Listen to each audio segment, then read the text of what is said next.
This is my attempt at creating a FRQ workshop in case you have questions or you're confused about how to write the FRQs for the 2020 AP Human Geography exam. I'm going to make some mistakes. I'm going to mess up words, and that's okay because I'm not perfect and this is a crazy time. So let's just jump right into this. First, you will see the 5 skill categories. Basically what this is telling you how, like, what kind of skills that you need in order to be successful on these free response questions for AP Human Geography.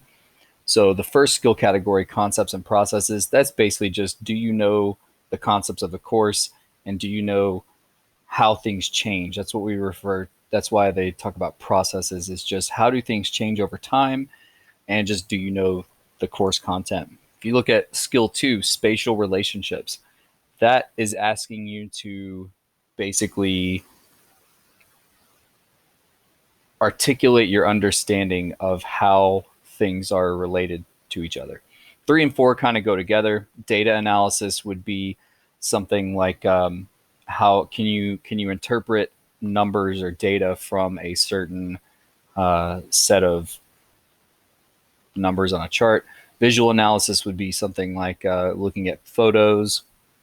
And then scale analysis asks you to, number 5, scale analysis asks you to basically compare things at different scales, from neighborhoods, cities, towns, states, countries, the whole planet, things like that. So in this year's exam, all you have to do this year is write 2 free response questions, or FRQs. The first type of FRQ will be the one you see on the screen. It has 2 stimuli. What we mean by stimuli is just anything that gives you some kind of data or some kind of a visual about the question. So as you can see here, the 2 stimuli for this question, one is this chart that shows the population change in Delhi, India. The second stimulus is this picture of people driving through Delhi at rush hour. So the stimulus is on the right here and the actual prompt is on the left. So you'll see that this has 7 parts, A through G, and each part is worth 1 point. It's really pretty straightforward.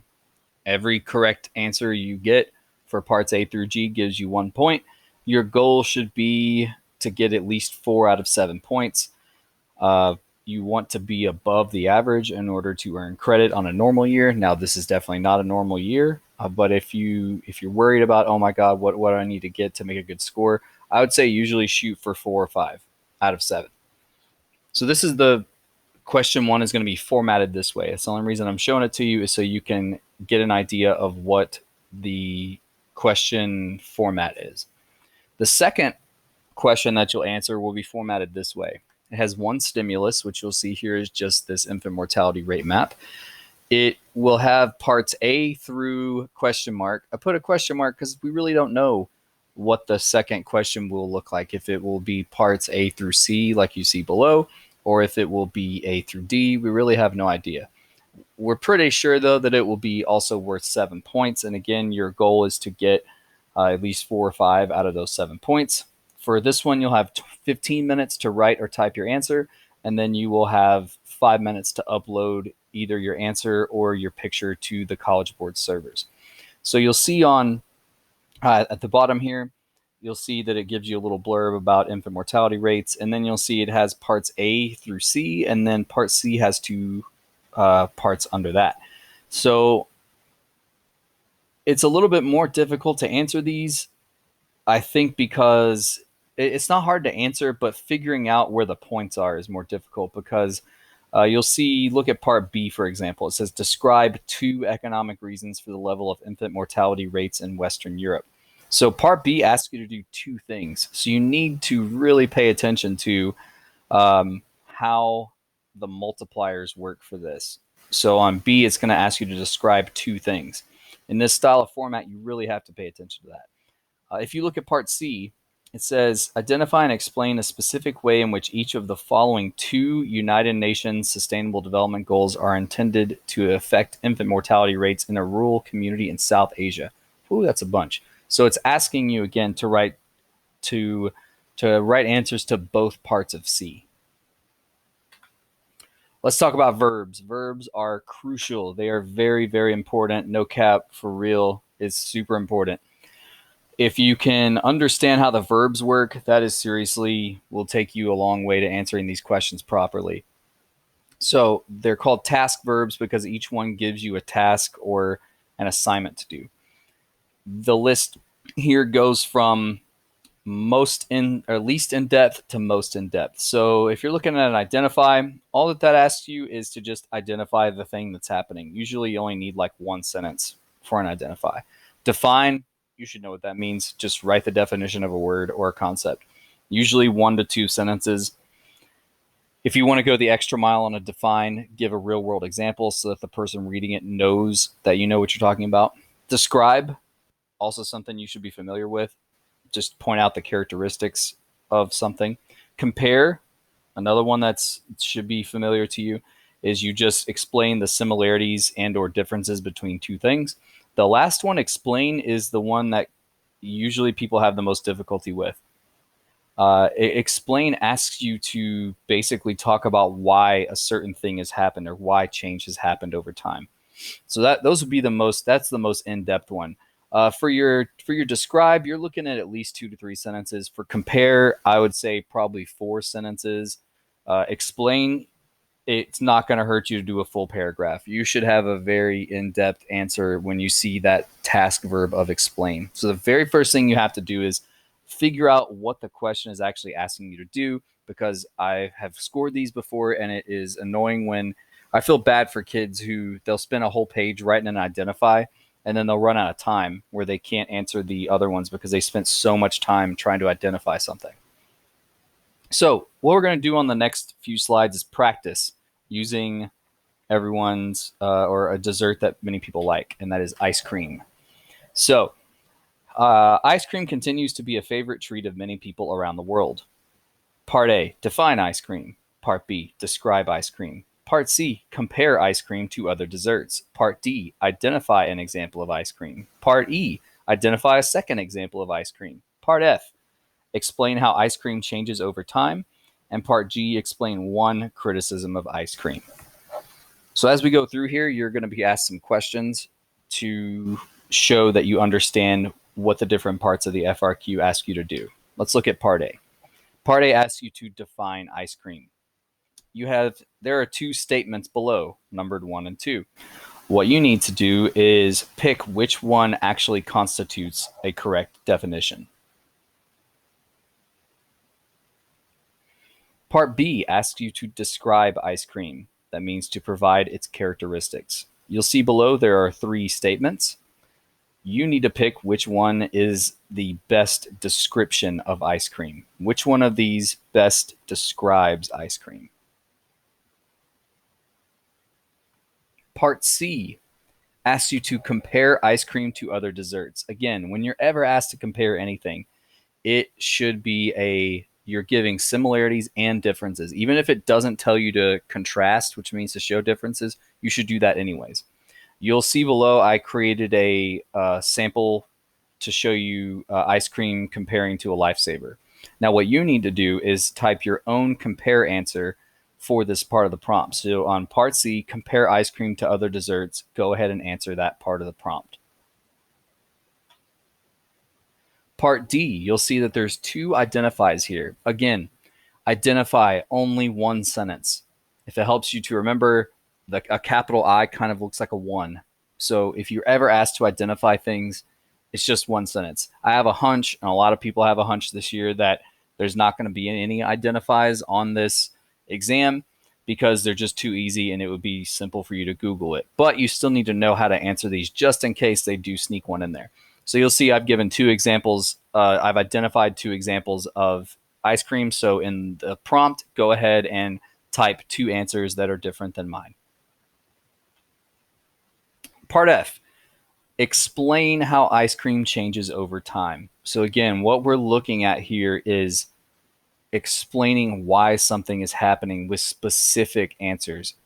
I can't tell you how many times I have seen essays or FRQs where they get an explained and they only write one sentence and it doesn't actually get specific enough to count as an explanation.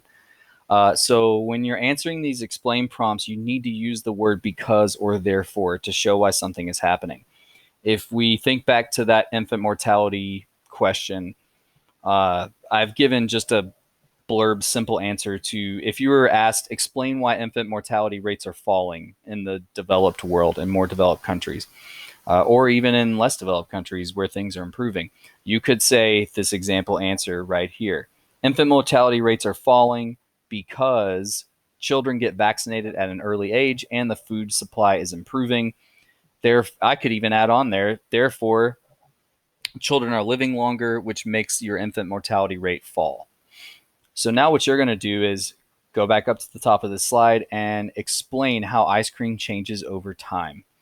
And just assume that you're leaving ice cream out like in a bowl on a counter somewhere. How would it change over time? You're, again, explaining. You have to give the why of this. Use the word because or therefore. So go ahead and type that out for this part of the prompt. Part G asks you to explain one criticism of ice cream. So again, cannot stress this enough. You need to write multiple sentences. Even a full-on paragraph won't hurt on this. Explain is where, honestly, the ability to answer these more complex parts of the prompts are what separates the kids who earn credit and the kids who don't. Because you can assume that if it's easy for you, like an identify or a define is easy for you, it's going to be easy for everyone else taking this test too. So this is where you basically, where the money is made here, is the explain prompts. So again, what you're going to do is just explain one criticism of ice cream using the word because, not at the beginning. Don't say, oh, because of X. You need to say ice cream is criticized because of blah, blah, blah. And you need to actually make your answer detailed here with evidence or common sense reasoning. So the next few slides will go over just how exactly you do this, how exactly you tackle an FRQ, how you can write these essays without making it super stressful. First thing is to relax. Everything is going to be okay. You are not your grade. You are not your score. You're still an amazing, awesome person, no matter how you do on this exam. So just relax. And sometimes maybe you have to tell yourself that, like, I'm going to be okay no matter how I do on this exam. I'm still an awesome person, for real. The second thing that you need to do is read the whole FRQ twice. And I say that because if a lot of times what will happen is you're going to be nervous, and that's okay. This is going to be a really weird situation. You'll be doing this at home with all your notes and stuff like that. So make sure you have all your notes out. Read the FRQ at least twice. The first time you read it, you're going to look at it and say, I don't know what any of this means. And you may freak out a little bit, and that's okay. The second time you read it, though, you're going to start recognizing some things. If you've been paying attention at all this year, you should be able to recognize some of these things. And the cool part is, if you don't, you can look at your notes. So, like, please have your textbook out. Please have your written and printed notes out in front of you while you're on this test, because you can use any and all of those things. Like, you should not have to. You all have a book at home that has a glossary with just about every vocabulary word in it. So, number 3 is going to be weird this year because you won't have an actual piece of paper. It says underline all task verbs. What I would do now is just make sure, you may want to just jot down all the verbs that you see on a scratch piece of paper. You should also have scratch paper out. Even if you're entering your answer online, you should have scratch paper out in front of you. So make note of all the task verbs. Usually they go from easy, like identify and define, to difficult, like your compare and explain. Number 4 is make a really brief, super, super rough draft of your essay. Write out just one, like you don't even need to use full sentences. Just list ideas as you get them for each part of the FRQ. Just brainstorming. None of that will be graded. So make sure you make an outline. Number 5 is you're going to actually write the FRQ. So actually type out or write your answer. the full thing. Number 6, go back and proofread. If you make sure that you've done all the things that the verbs have asked you to do, and then once you're done, go and proofread. If you're typing your answer on your device, you're just going to delete the words that you don't want. If you're handwriting things, you have to strike through the word or words that you don't want scored. You need to just mark a single line through them. So that's basically the steps here. Let's talk about planning. This slide, I forgot to edit it. It says you have 5 minutes to write what you know about the topic. I think that basically just means your rough draft, pretty much.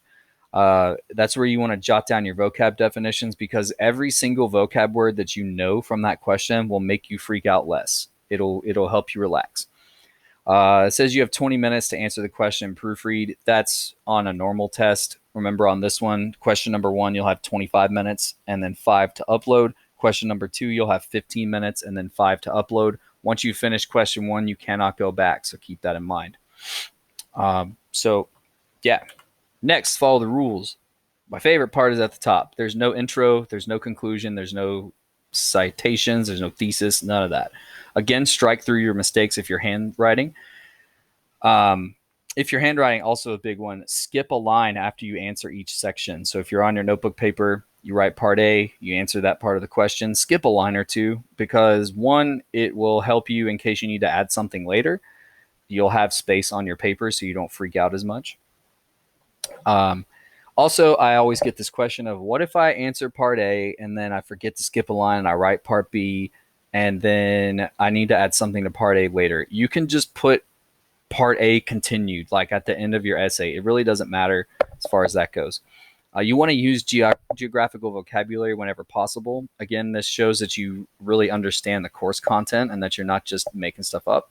So, for example, use the word more developed instead of rich, and less developed instead of poor. You'll want to label your sections A through G, or however it is, I'm not sure.